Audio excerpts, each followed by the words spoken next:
अस्सलामुअलैकुम दोस्तों, सिंधी गीतन जो बेहतरीन ऐं नाले वारो मशहूर फनकार उस्ताद गुलाम शबीर समो तोखे चाहियो से जिंदगी फनकार उस्ताद गुलाम शबीर समो केर ऐं किथां जो आहे। उस्ताद गुलाम शबीर समय के सिंध में एतिरी शोहरत छो ऐं कीअं मिली? छा हक़ीक़त में उस्ताद गुलाम शबीर समय पंहिंजे शागिर्द ऐं फनकार मुरीद अब्बास खे मारायो?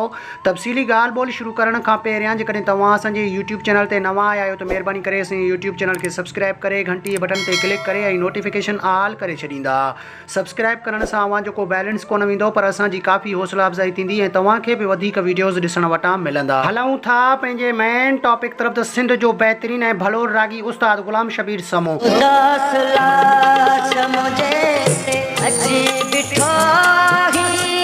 उस्ताद गुलाम शबीर समो 1 जनवरी 1968 ईस्वी धारे ॻोठ छते तालके गढ़ी यासीन ज़िले शिकारपुर में वलद खान मोहम्मद समय जे घर में जन्म वरितो।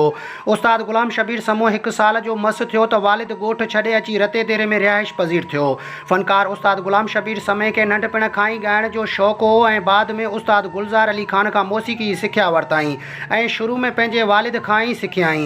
पहिरियों एल्बम 1985 ईस्वी धारे रेडियो ते कयाई ऐं बाद में 1988 ईस्वी धारे उनखे मुख्तियार मलिक PTV ते मुतारिफ़ करायो। उस्ताद गुलाम शबीर समय जा 7 भाइर आहिनि ऐं कुझु आफ़ीसर बि आहिनि। उस्ताद गुलाम शबीर समय जी तालीम BA आहे। उस्ताद गुलाम शबीर समो सिंध जो बेहतरीन ऐं मशहूर फनकार बि थी रहियो आहे। हिन वक़्तु लाड़कणे में रिहाइश पज़ीर आहे। उस्ताद गुलाम शबीर समय जो बेहतरीन शागिर्द मुरीद अब्बास हो ऐं मुरीद अब्बास के गुलाम शबीर समय न बल्कि PP जे आला क़यादत जे माण्हुनि रते देरे में 8 सालनि जी शागिर्दियाणीअ सां कारो करार ॾेई मारियो हो। वीडियो जेकॾहिं पसंदि अचे त असांजे यूट्यूब चैनल खे सब्सक्राइब करे घंटी जे बटन ते क्लिक करे ऐं नोटिफिकेशन ऑल करे छॾींदा। मिलंदासीं नए वीडियो में, तेसिताईं अल्लाह हाफ़िज़।